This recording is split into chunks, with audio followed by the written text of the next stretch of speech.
परम प्रेममय जुग पुरुषोत्तम श्री श्री ठाकुर अनुकूल चंद्रेर आतुल चरण जानाई आमार शतकोटी प्रणाम।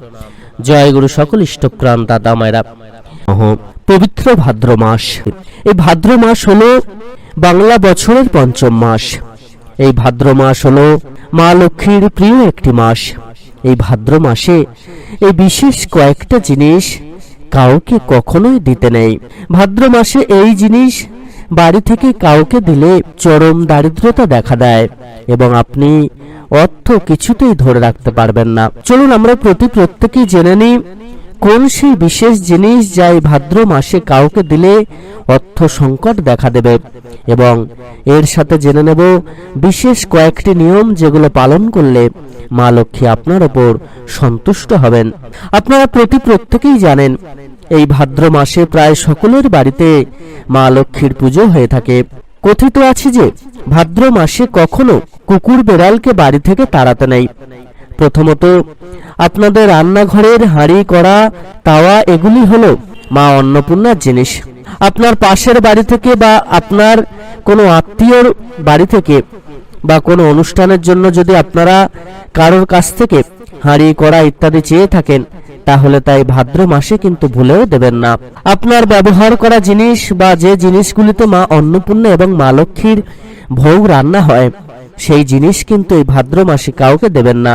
এতে মা লক্ষ্মী এবং মা অন্নপূর্ণা আপনার উপর রুষ্ট হবেন।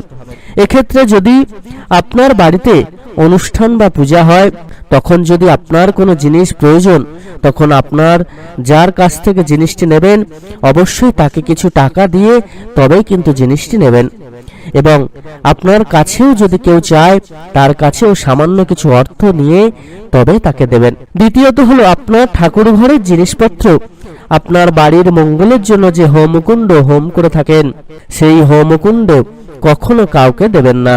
এছাড়াও ঘন্টা কাঁসর চন্দন এই ধরনের যে ছোট ছোট জিনিস আপনার ঠাকুর ঘরে রয়েছে তাও কিন্তু কখনো কাউকে দেবেন না। তৃতীয়ত হলো চাল। এই ভাদ্র মাসে কারোর বাড়িতে পুজো হলে যে অখণ্ড চালটি দেয়া হয় সেটা ঠাকুর মশাইকে অনেকে দেন না। এর বদলে আপনারা কিছু টাকা ঠাকুর মশাইকে দিয়ে দেবেন। এছাড়া আপনারা চাইলে ঠাকুর মশাইকে আপনাদের সাধ্যমতো ভোজন করাতে পারেন কিন্তু এই অখণ্ড চাল আপনারা দেবেন না।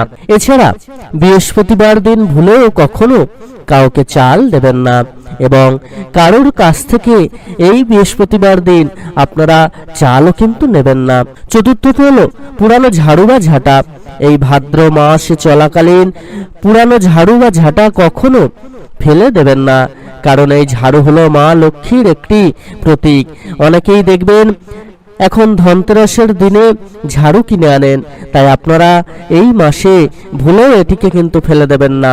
এই একটি মাস পুরানো হয়ে গেলেও ঝাড়ুটিকে বাড়িতে রেখে দেবেন, তারপর ভাদ্র মাস কেটে গেলে আপনারা ফেলে দেবেন, কারণ এই ঝাড়ু আপনার বাড়ির সকল নোংরা আবর্জনা এছাড়া আপনার বাড়ির অলক্ষ্মীকে তাড়িয়ে দেয়। তাই এই মাসে যেমন আপনারা এটিকে বাড়ির বাইরে ফেলবেন না, ঠিক তেমনি কাউকে ঝাড়ু কিন্তু এই মাসে দেবেন না। পঞ্চমত হলো রান্নায় ব্যবহৃত লবণ এবং হলুদ।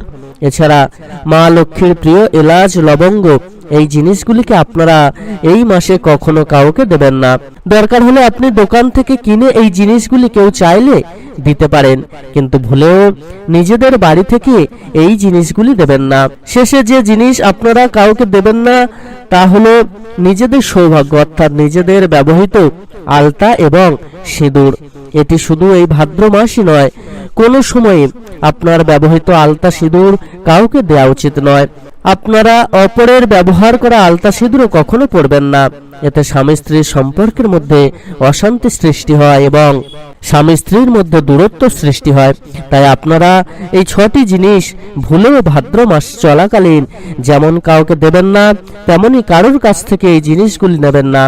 এই জিনিসগুলি কাউকে যদি আপনারা দেন এই মাসে তাহলে কিন্তু মা লক্ষ্মী আপনার উপর রুষ্ট হবেন এবং মা লক্ষ্মী আপনার গৃহ ত্যাগ করবেন। ফলে বাড়িতে অশান্তি দেখা দেবে এবং সারা জীবন অর্থ কষ্ট দেখা দেবে, কিছুতেই কিন্তু টাকা সঞ্চয় হতে চাইবে না। আপনারা শাস্ত্রের বিধান শুনলেন। ভাদ্র মাসে কোন বিশেষ কাজগুলো করার মধ্য দিয়ে আমাদের প্রতি প্রত্যেকের অর্থনৈতিক উন্নতি সাধিত হবে এবং স্বামী স্ত্রীর মধ্যে সম্পর্ক বজায় থাকবে। এছাড়া সহজেই কিভাবে সংসারের সমস্ত প্রকার সমস্যাকে দূর করা যাবে, যে কাজগুলো বর্জন করার কথা শাস্ত্রে বলা হয়েছে আপনারা অতি অবশ্যই বর্জন করার চেষ্টা করবেন। পরম দয়াল যুগপুরুষোত্তম শ্রী শ্রী ঠাকুর অনুকূলচন্দ্র আমাদেরকেও বেশ কিছু বিধান কিন্তু দিয়েছেন।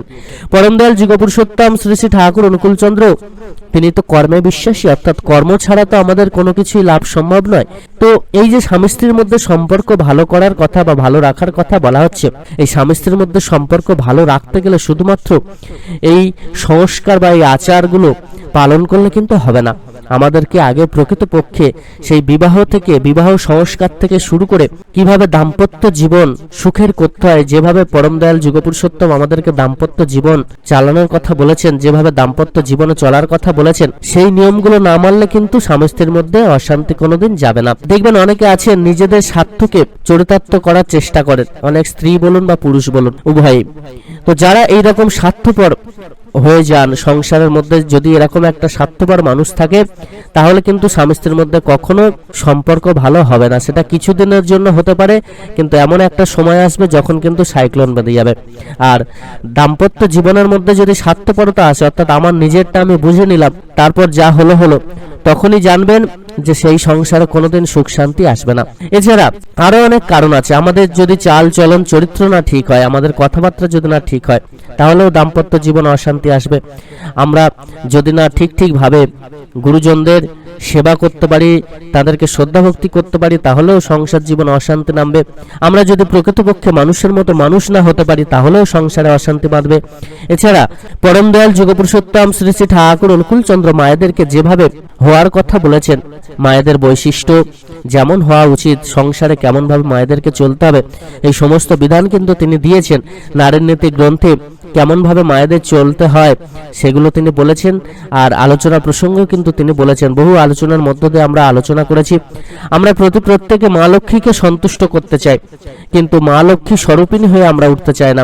মায়েদের মধ্যে যদি না মা লক্ষ্মী জাগ্রত হন, যদি না মা লক্ষ্মীকে আমরা জাগাতে পারি, মায়েরা যদি না নিজেদের চরিত্রে নিজেদের কর্মে যদি না জাগিয়ে তুলতে পারেন, যদি না বাস্তবে ফুটিয়ে তুলতে পারেন, তাহলে কিন্তু গৃহে কখনো শান্তি আসবে না, গৃহে কখনো সুখ আসবে না। আমরা মা লক্ষ্মীকে সন্তুষ্ট করতে চাই, কিন্তু নিজেরা আগে মা লক্ষ্মী স্বরূপিণী হয়ে উঠি না, যার দরুন কিন্তু আজকে এই অবস্থা, যার দরুন কিন্তু সংসারে কখনো সুখ শান্তি বিরাজ করবে না। যেমন ধরুন আমরা শিব ঠাকুরের পূজা করি, শিব কথার অর্থ হচ্ছে সত্য এবং শিবলিঙ্গ কথার অর্থ হচ্ছে সত্যের প্রতীক। আমরা সত্যের আরাধনা করছি, কিন্তু নিজেরা সৎ হয়ে উঠছি না, সত্যকে সাথে নিয়ে চলছি না। তো এইভাবেই কিন্তু আমরা আমাদের সংসারকে তছনছ করে দিচ্ছি। পরম দয়াল যুগপুরুষোত্তম শ্রী শ্রী ঠাকুর অনুকূলচন্দ্র তাই তো বললেন, নিজেদেরকে আগে ঠিক করতে হবে, নিজেদের চলন চরিত্র আচার ব্যবহারকে ঠিক করতে হবে, তাহলেই সংসার অটোমেটিক্যালি সুখের হবে, শান্তির হবে। আর তার জন্য যেটা দরকার সেটা হলো সঠিক চলনা, সঠিক পথকে আগে বেছে নিতে হবে।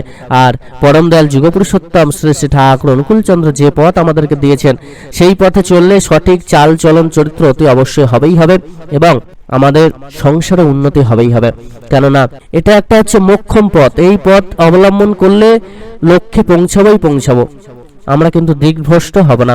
আর যদি আমরা মাঝপথে দিকভ্রষ্ট হয়ে পড়ি, আমরা যদি আমাদের যে তার প্রতি যে ভালোবাসা, আমরা যে তার আরাধনা করছি, সেই আরাধনায় যদি একটু খাঁকতি থেকে যায়, যে সাধন ভজন করছি সাধন ভজন যদি খাঁকতি থাকে, তাহলে কিন্তু আবার সেই আমরা নিচে চলে আসবো। যতটা এগিয়েছিলাম ততটাই আবার পিছিয়ে পড়বো। তো আমাদেরকে সঠিক সাধন ভজন করতে হবে, তার বলা প্রত্যেকটা কর্মকে মেনে চলতে হবে। নাম জপ, ইষ্টবৃত্তি, প্রার্থনা, সৎগ্রন্থাদি পাঠ। সৎগ্রন্থাদি পাঠ মানে শুধুমাত্র বইটা পড়লাম তা কিন্তু নয়, সেটাকে বাস্তবে চরিতার্থ করতে হবে, তবেই বইটা পড়ার সার্থকতা। তিনি যে সত্যানুসরণে যে সমস্ত বাণী আমাদেরকে দিয়েছেন, সত্যানুসরণ গ্রন্থে তিনি যে কথাগুলো আমাদেরকে বলেছেন, সেই যে শিক্ষা তিনি আমাদেরকে দিয়েছেন, সেই শিক্ষা মেনে আমাদেরকে বাস্তবে কিন্তু চলতে হবে, তবেই প্রকৃতরূপে আমরা মানুষের মতো মানুষ হয়ে উঠতে পারবো। আর এই যে দিকে দিকে এত অজাচার হচ্ছে, দেখুন আজকে যেভাবে মানুষের মধ্যে একটা হিংস্র ভাব তৈরি হয়ে গেছে, মানুষ যেন নরপশুতে পরিণত হয়েছে। সামনে আপনারা যে ঘটনা দেখেছে, সারা পশ্চিমবঙ্গ এখন যার বিরুদ্ধে গর্জে উঠেছে, সারা ভারতবর্ষ যার বিরুদ্ধে গর্জে উঠেছে, এই যে নৃশংসতা মানুষের মধ্যে আস্তে আস্তে এই নৃশংসতা কিন্তু বেড়ে চলেছে।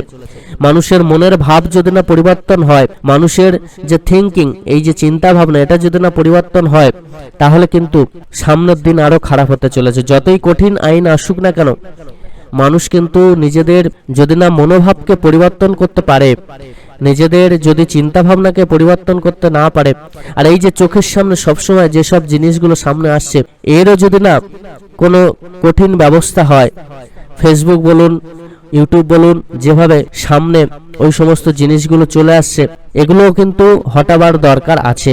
না হলে মানুষের মনোভাবের মধ্যে এইগুলো সবসময় গেঁথে থাকছে এবং সবসময় এনে চিন্তা ভাবনা করছে, আর যার দরুন কিন্তু সে নরপশুতে পরিণত হচ্ছে। পরমদয়াল যুগপুরুষোত্তম শ্রী শ্রী ঠাকুর অনুকূলচন্দ্র তাই আমাদেরকে বলেছেন যে বেশি করে নাম জপ করার কথা। নাম জপ করার মধ্য দিয়ে কিন্তু প্রত্যেকেই সুন্দর একটা মনোভাব তৈরি করতে পারবেন, প্রত্যেকে শুদ্ধ মানুষ হয়ে উঠবেন, নিজেদের চলন চরিত্র সমস্ত কিছু দেখবেন ঠিক করে ফেলতে পারবে। পরমদয়াল যে পথ আমাদেরকে দেখিয়ে দিয়েছেন, সেই পথ যদি না সারা জগৎ অবলম্বন করতে পারে, তাহলে কিন্তু এই জগৎ কখনো শান্ত হবে না, এই জগৎ কখনো সুন্দর হবে না, সুমধুর হবে না। আমরা যতই কঠিন আইন আনি না কেন, নিজেদের যদি ভিতরটাকে, অন্তরটাকে যদি না শুদ্ধ করতে পারি, তাহলে আইন দিয়ে কিন্তু নরপশুদেরকে রোধ করা অতটা সহজ হবে না। সকল ইষ্টপ্রাণ দাদা মায়েরা, প্রত্যেকে খুব ভালো থাকবেন। পরম দয়াল যুগপুরুষোত্তম শ্রী শ্রী ঠাকুরের আদেশ নির্দেশ মেনে জীবন পথে চলুন, তাঁর বলা প্রত্যেকটা কর্মকে করুন, প্রকৃতপক্ষে আপনার লক্ষ্মী লাভ হবে। প্রকৃতপক্ষে সেইভাবে যদি চলেন, তাহলে আপনার গৃহের উন্নতি সাধিত হবে, সংসারের কোনো রকম সমস্যা আর হবে না, এবং সহজেই কিন্তু আপনারা আপনাদের মনোকামনাকে পূর্ণ করতে পারবেন। আর এছাড়া কিন্তু অন্য কোনো পথ নেই। আমরা যদি প্রকৃতপক্ষে পরম দয়ালের সদ্দীক্ষা গ্রহণ করে পরম দয়ালের আদেশ নির্দেশ মেনে জীবন পথে চলি এবং তারপরে যদি বিশেষ কর্মগুলো পালন করতে পারি, তাহলে কিন্তু সহজেই আমরা সকল দিক থেকে মুক্তি পাবো এবং সহজে উন্নতি আমরা সাধন করতে পারবো। সকলে খুব ভালো থাকবেন। পরম দয়াল আপনাদের প্রত্যেকের মঙ্গল করুন। জয় গুরু বন্দে পুরুষোত্তমম।